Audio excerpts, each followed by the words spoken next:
get an up-to-date tetanus shot. Those are available out of the Tulsa Health Department, so make sure that you are safe and ready to go.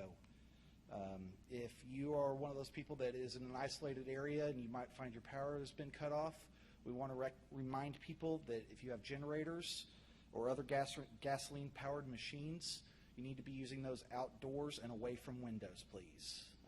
That's the last thing we need is somebody succumbing to any sort of carbon monoxide poisoning. So I know everybody is anxious to see this done and is anxious to get back in their homes.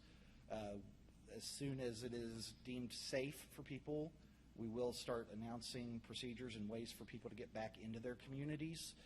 We want to urge everybody at this time to continue to listen for media updates from the authorities regarding that information and instructions on how we can get you back into those currently flooded areas safely.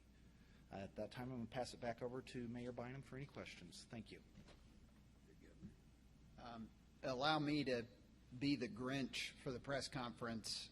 I know everyone is excited by the news from the weather last night, but the river is still having a release out of the dam that's the highest it's been in over 3 decades. We still have a long way to go before we're in a safe place in this community. And so everyone needs to, as Commissioner Keith said, remain vigilant and aware. If you're behind a levee, you should be proactively relocating yourself and your family. And, you know, just last night, our neighbors in Sand Springs, first responders there had to go out and rescue some people that decided to go swimming at night. Guess they haven't been introduced to the concept of how septic tanks work that are upstream. But there's so much dangerous related to that water. So this is not a time to be taking a deep breath and relaxing. We're still in a very dangerous situation right now. I do want to ask, again, our governor, who's been such a rock in this for our whole community, if he'd mind saying a few words. Thank you. Well, thank you, Mayor. It's been we'll get Senator Inhofe back up here too. But, you know, it's just been amazing to watch our first responders, to watch our mayor brief everybody across the state, especially in the northeastern part. This has been a tough couple of weeks all across Oklahoma. As I've traveled to western Oklahoma, I've, you know, toured the tornado damage there in El Reno. All eyes are on Oklahoma right now. President Trump called me to make sure that every resource that we need from the federal government was available and make sure there was no roadblocks. Yesterday, Vice President Pence called to check on Oklahoma. So I've just been so impressed with the leadership. Yesterday, we met with the chief engineer, the 3-star general, flew in that was in charge of the entire Corps, and he was on the ground, boots on the ground, walking the levees with our great staff, Todd, and also our National Guard. So I want Oklahomans to know that we're on top of it, and I can't thank the first responders, our police, our fire, the emergency department for you know, making sure that everybody was safe and giving us the warning that we needed, or this could have been much, much worse. So I'm so excited about hearing the hydrology reports that it looks like we're going to kind of start you know, backing off on our releases out of Keystone, which can't happen fast enough. And so, but we got to you got to keep tuned to emergency responses and our police as we continue to monitor the dam situation, the levees, and make sure we keep you safe. So, you know, thank you, Mayor, for all you've done, and your staff. You guys have been fantastic. And from a state perspective, we're here to help on the cleanup and want to make sure you guys have all the resources that you need. So, I'll turn it back over to the Mayor. I'd also like to ask our Congressman Kevin Hern if he'd say a few words.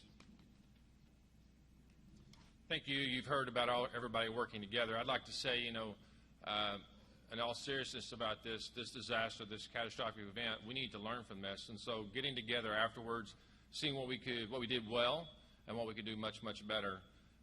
You know, I've gone around the district listening, learning, and want to lead from that. When we get away from the metropolitan area, it's a little less certain about what's going on downriver. We've all seen and heard what's going on in Muskogee, south of our county and on beyond. So we've got a lot of things we need to learn from this. We don't want these events to come around often, but because we have this event, we want to learn from it and see what we can do better And again, it's just great to see everybody working together. I know there's a lot of frustration, and so, from the federal, from the state, and from the local level, we've had a lot of involvement and a lot of response, and it's great to see as we listen to the thunder roll and the lightning right now. Fortunately, again, it's south of the dam, which makes it a lot better for all of us. It could be much worse. So thank you again, and it's great to see all the coverage we've had, both state, the local, and certainly on a federal and international level as well. We have people in from Sky News and everybody else covering us around the world. So all eyes are on Oklahoma, what we're doing in this time of disaster, and I think it captured it the best. I saw a couple of young people standing on Riverside Drive in a median, waving at people, holding up a big handwritten sign, "Oklahoma, stay strong." So that tells you, how people are in this community, how resilient they are. So thank you so much. Yeah, let me mention one last thing. We have a document here. Jed, are you around here? Jed Cochran? All right, bring some of these up, because we're getting to the point now where we can see the end in sight, and we know that there's good things that are going to happen.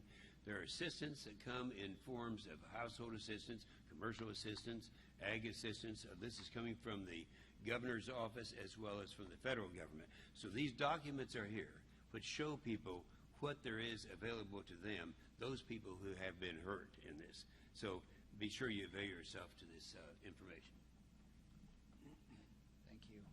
We will all be available for individual interviews if any of you want to talk with us after this. Thank you very much for coming out. Good job, you guys.